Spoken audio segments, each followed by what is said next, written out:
Hey guys, welcome back to my YouTube channel. और मैं आशा करता हूँ कि आप सभी ठीक होंगे।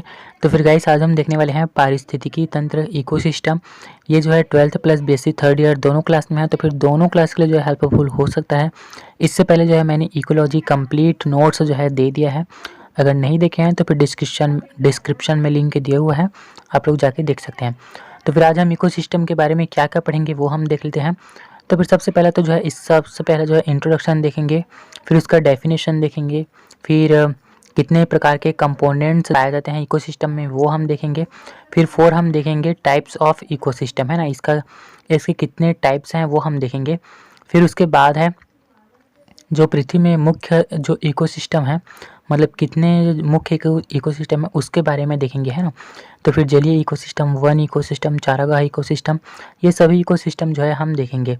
तो फिर कई बार जो है गाइस केवल जलीय पारिस्थितिकी तंत्र को जो है 10 मार्क्स के लिए जो है पूछता है ना।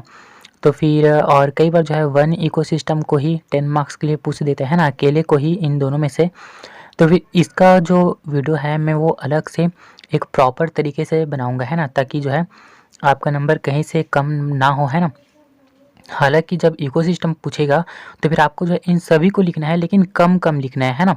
और केवल इसी को बस लिखे, इसी बस को पूछेगा तो फिर उसके लिए जो है आपको पूरा लंबा चौड़ा लिखना पड़ेगा, ठीक है। तो फिर इन सभी का नोट्स जो है मैं एक अलग अलग से वीडियो में बनाऊंगा, क्योंकि इसी में ऐड करूँगा तो फिर ये जो है बहुत ही लंबा हो जाएगा। तो फिर चलिए सबसे पहले तो इसका इंट्रोडक्शन देखते हैं, स्टार्ट करते हैं आज का हमारा वीडियो। बिना स्किप के वीडियो पे बने रहिए। तो फिर इंट्रोडक्शन देखते हैं, है ना।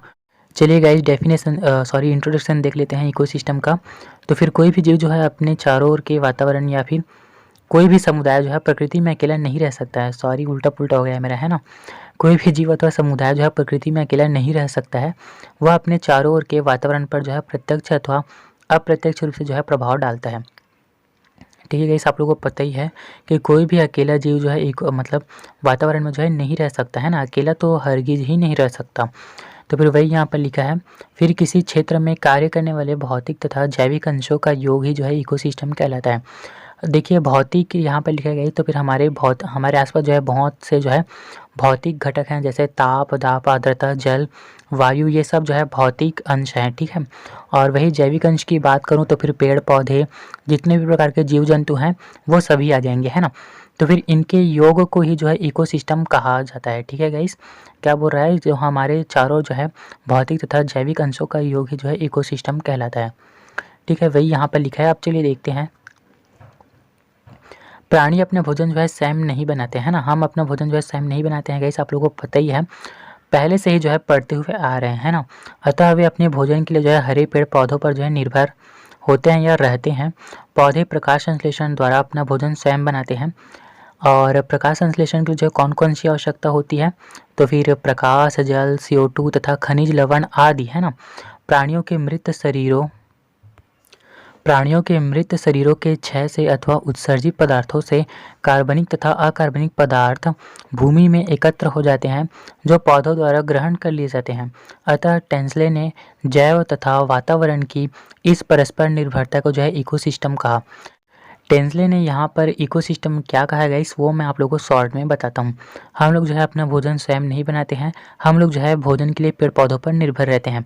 लेकिन हम जब मर जाते हैं तो फिर हमारा शरीर जो है कार्बनिक तथा अकार्बनिक पदार्थों में बट जाता है और वो पुनः जो है मिट्टी में चला जाता है ना। फिर मिट्टी के थ्रू जो है पेड़ पौधे जो है उस कार्बनिक तथा अकार्बनिक पदार्थों को जो है ग्रहण करते हैं भोजन के रूप में, है ना। तो फिर इस प्रकार से जो है हम पेड़ पौधों पर निर्भर हैं और पेड़ पौधे जो है हम पर निर्भर हैं। तो फिर इसी निर्भरता को जो है टेंसले ने जो है इकोसिस्टम कहा है, ठीक है गाइस। वही जो है यहाँ पर लिखा हुआ है। तो फिर आपको लोग जो है इसको शॉर्ट में भी लिख सकते हो, इतना लंबा चौड़ा लिखने की जो है कोई आवश्यकता नहीं है ना। लेकिन यहाँ पर जो है बहुत ज़्यादा लिखना होता है, इसी वजह से मैंने यहाँ पर ऐसा लॉन्ग कट लिखा हुआ है। चलिए अब देखते हैं, हम डेफिनेशन देखते हैं।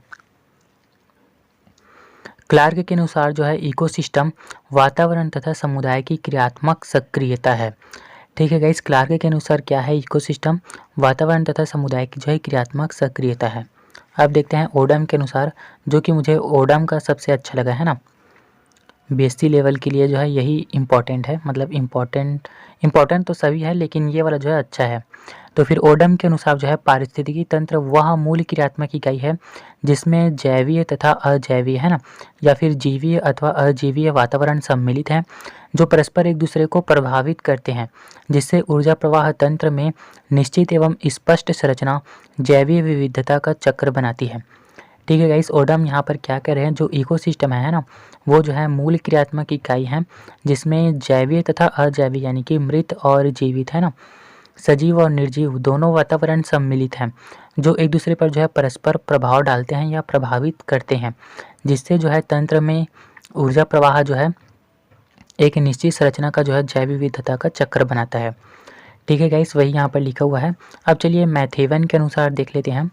मैथेवन के अनुसार जो है पारिस्थितिक तंत्र समस्त जीवों एवं वातावरण के सब भागों में तथा उनके बीच पारस्परिक क्रियाओं का कुल योग है।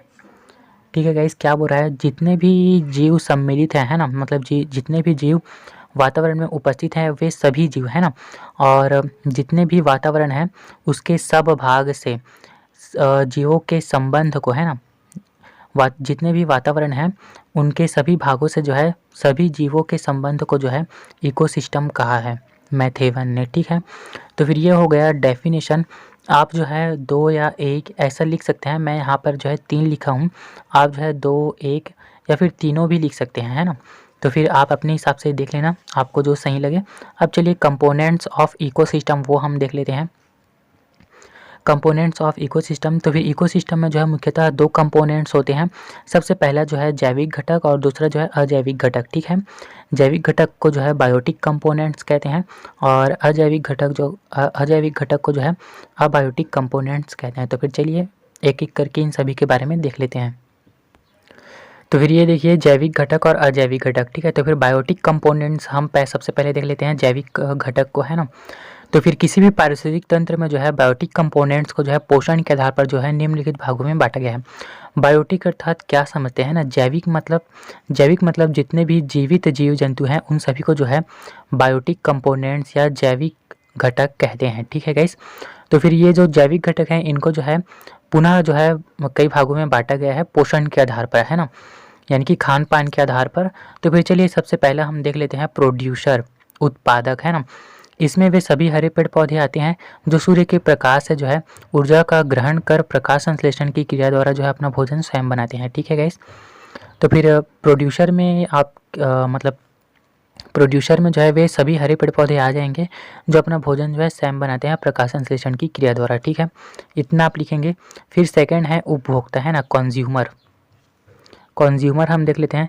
इसमें वे सभी जीव आते हैं जो अपना भोजन जो है स्वयं नहीं बनाते हैं और अपने भोजन के लिए जो है एक दूसरे पर निर्भर होते हैं।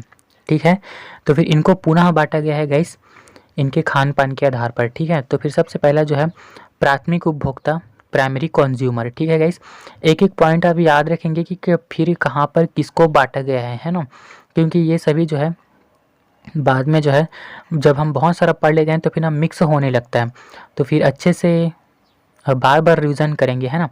तो फिर कंज्यूमर को जो है पुनः बांटा गया है प्राइमरी कंज्यूमर, सेकेंडरी कंज्यूमर, फिर टर्सरी कंज्यूमर। ठीक है गाइस, तो फिर एक एक कंज्यूमर हम देख लेते हैं। तो फिर सबसे पहला है प्राथमिक उपभोक्ता। इसमें वे सभी शाकाहारी जंतु आते हैं जो सीधे भोजन के लिए जो है पौधों पर जो है आश्रित रहते हैं। इनको हम एक प्रकार से शाकाहारी भी कह सकते हैं है ना। ये सीधे अपने भोजन के लिए जो है पेड़ पौधों पर यानी कि प्रोड्यूसर पर जो है निर्भर रहते हैं, जैसे टिड्डे, गाय, भैंस, बकरी, खरगोश आदि। अब चलिए सेकेंडरी कंज्यूमर देख लेते हैं। द्वितीयक उपभोक्ता, इसमें जो है वे मांसाहारी जीव आते हैं जो प्राथमिक उपभोक्ता के जीवों को खाते हैं या फिर शाकाहारी जंतुओं को जो है भोजन के रूप में ग्रहण करते हैं। ठीक है गाइस, जैसे मेंढक, शेर, चीता आदि। अब चलिए तृतीयक उपभोक्ता देख लेते हैं, टर्सरी कंज्यूमर। इसमें वे सभी जीव आते हैं जो छोटे मांसाहारी जंतुओं को खाते हैं। ठीक है, जितने भी छोटे छोटे मांसाहारी जीव हैं उनको जो है ये जीव जो है खाते हैं। इनको जो है सर्वोच्च मांसाहारी जीव भी कह सकते हैं तृतीयक उपभोक्ता को है ना। तो फिर इसमें जो है सर्प, गिद्ध आदि जो है आते हैं। इसमें शेर, चीता भी आ सकता है ना। अब चलिए उसके बाद जो है चलिए लास्ट कंज्यूमर देख लेते हैं, है ना। तो फिर इस श्रेणी में जो है अब घटक आते हैं, ठीक है गाइस। डीकम्पोजर, आप लोगों को पता ही होगा कि जब जो है मृत मतलब जीव जो है मर जाते हैं तो फिर उनका शरीर जो है किस प्रकार से सड़ गल जाता है ना। तो फिर वो सड़ना गलना जो है इन सभी अपघटक के द्वारा ही होता है, ठीक है। तो फिर चलिए पढ़ लेते हैं। इस श्रेणी में मृतोपजीवी तथा कवक तथा बैक्टीरिया आदि आते हैं, जो मृत जीवों के शरीर पर जो है परजीवी के रूप में पाए जाते हैं और उनके शरीर के जटिल कार्बनिक अकार्बनिक पदार्थों को जो है सरल तत्वों में जो है विघटित कर देते हैं, ठीक है गाइस। ये जो डीकम्पोजर है वो क्या करते हैं, जब किसी जीव का मृत्यु हो जाता है ना, तब जो है ये उनके शरीर के जटिल कार्बनिक पदार्थों को जो है सरल तत्वों में जो है विघटित कर देते हैं या सरल तत्वों में जो है बदल देते हैं, ठीक है। तो फिर ये हो गया कंज्यूमर। अब तो हो गया बायोटिक कंपोनेंट जो है पूरा होता है यहाँ पर, है ना। बायोटिक कंपोनेंट्स को जो है किसमें बांटा गया है, पहला तो है प्रोड्यूसर, फिर कंज्यूमर को पुनः बांटा गया है प्राइमरी कंज्यूमर, सेकेंडरी कंज्यूमर, फिर टर्सरी कंज्यूमर, फिर जो है डीकम्पोजर, ठीक है। अब जो है अबायोटिक कंपोनेंट्स जो है हम देख लेते हैं, यानी कि अजैविक घटक, ठीक है। इसको जो है निम्न प्रकार से वर्गीकृत किया जा सकता है। अजैविक मतलब क्या समझ रहे हैं यहाँ, इसमें जो है निर्जीव घटक रहेंगे, है ना। तो फिर इनको जो है पुनः बांटा गया है। तो फिर पहला है जलवायवीय, है ना। इसके अंतर्गत जो है जल, ताप, प्रकाश, आर्द्रता आदि कारक जो है आते हैं, ठीक है गाइस। अजैविक घटक में जो है जितने भी निर्जीव घटक हैं वे सभी आएंगे, है ना, जो कि वातावरण में पाए जाते हैं। तो फिर पहला जो है जलवायवीय, तो फिर इसके अंतर्गत जल, ताप, प्रकाश, आर्द्रता आदि आते हैं। अब चलिए आगे बढ़ते हैं। फिर आता है गाइस अकार्बनिक पदार्थ, है ना, इनऑर्गेनिक मैटर। इसके अंतर्गत जो है नाइट्रोजन, कैल्शियम, गंधक, फास्फोरस आदि विभिन्न प्रकार के अकार्बनिक तत्व आते हैं, ठीक है गाइस। अकार्बनिक पदार्थ में क्या आएगा, इसके अंतर्गत जो है नाइट्रोजन, कैल्शियम, गंधक, फास्फोरस आदि आएंगे, ठीक है। फिर थर्ड है मृदा। यह जो है मिट्टी से संबंधित कारक होते हैं, ठीक है गाइस। तो फिर ये हो गया हमारा अबायोटिक कंपोनेंट्स, ठीक है। कितने घटक पाए जाते हैं इकोसिस्टम में, 2 घटक, पहला तो बायोटिक और दूसरा अबायोटिक, यानी कि जैविक और अजैविक। जैविक घटक को पोषण के आधार पर बांटा गया है और अजैविक को जो है अकार्बनिक मृदा और एक जलवायवीय, ठीक है। अब चलिए 4 हम देख लेते हैं, इकोसिस्टम के प्रकार, है ना, टाइप्स ऑफ इकोसिस्टम। तो उपस्थिति के आधार पर जो है तंत्र इकोसिस्टम जो है 2 प्रकार के होते हैं, ठीक है गाइस, उपस्थिति के आधार पर, है ना। तो फिर उपस्थिति के आधार पर हम देख लेते हैं। सबसे पहला तो जो है वो प्राकृतिक इकोसिस्टम है और दूसरा जो है कृत्रिम इकोसिस्टम। तो फिर प्राकृतिक इकोसिस्टम आप लोग नाम से ही स्पष्ट है कि ये जो है प्राकृतिक होंगे, है ना। तो फिर ऐसे इकोसिस्टम जो है प्रकृति में विद्यमान है, यानी कि पहले से ही विद्यमान है, जैसे वन का इकोसिस्टम, जैसे कि वन को तो जो है कोई नहीं बनाता, है ना, वन जो है पहले से ही है। तो फिर वन का जो इकोसिस्टम है वो प्राकृतिक इकोसिस्टम है। दूसरा है चारागाह और जलीय आदि। जलीय में जो है समुद्र, पारिस्थितिक तंत्र जो है आ जाएगा, ठीक है गाइस। तो फिर इन सभी को जो है कोई नहीं बनाता है, ये पहले से ही है। तो फिर ये जो है प्राकृतिक पारिस्थितिकी तंत्र होंगे, ठीक है। फिर आता है आर्टिफिशियल इकोसिस्टम, कृत्रिम पारिस्थितिकी तंत्र। तो फिर ऐसे पारिस्थितिक तंत्र जो है मुझसे बोला नहीं जा रहा है ना।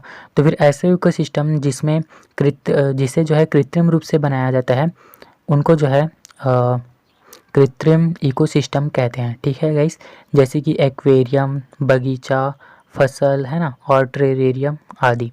तो फिर ये सभी जो है मानव द्वारा निर्मित है ना। तो फिर इनको जो है कृत्रिम इकोसिस्टम कहते हैं। ऊर्जा के आधार पर भी जो है 2 प्रकार के इकोसिस्टम होते हैं, ठीक है। तो फिर गाइस इकोसिस्टम को जो है ऊर्जा के आधार पर भी जो है बांटा गया है 2 भागों में, है ना। पहला जो है स्थायी और दूसरा अस्थायी। ये जो है आप लोग नोट कर लेंगे, मैं केवल बता रहा हूँ, है ना। तो फिर स्थायी में जो है अभी जितना मैंने अभी जो कंपोनेंट्स बताया है ना, जैविक और अजैविक, तो फिर वो सभी कंपोनेंट जो है वो स्थायी इकोसिस्टम में आएंगे। और दूसरा जो है अस्थायी इकोसिस्टम, इसमें जो है कोई ना कोई एक घटक जो है वो अनुपस्थित रहेगा। जैसे कि जैविक घटक की हम बात करें तो फिर उसमें का जो है प्रोड्यूसर जो है अनुपस्थित रह सकते हैं, या फिर कंज्यूमर अनुपस्थित रह सकते हैं, या फिर जो है डिकम्पोजर जो है वो अनुपस्थित रह सकते हैं, ठीक है। तो फिर इस प्रकार के जो अनुपस्थित रहेंगे उस वाले इकोसिस्टम को जो है वो हम अस्थायी इकोसिस्टम कहेंगे, ठीक है। तो फिर ये यहाँ पर जो है गाइस हमारा ये वाला जो यूनिट है, मतलब ये वाला जो टॉपिक है वो कंप्लीट होता है। हालांकि अभी कंप्लीट नहीं हुआ है, 5 पॉइंट अभी बचा हुआ है। तो फिर इसके लिए जो है मैं अलग से एक प्रॉपर वीडियो बनाऊंगा। तो फिर चैनल को सब्सक्राइब करें, वीडियो को लाइक करें, क्योंकि जूलॉजी बॉटनी और केमिस्ट्री से रिलेटेड नोट्स जो है आपको इस चैनल पे प्रोवाइड होता है ना, यानी कि मिलते हैं। तो फिर चैनल को ज़रूर सब्सक्राइब करें और अच्छा लगा हो तो फिर वीडियो को लाइक ज़रूर करेंगे। Okay, thank you guys.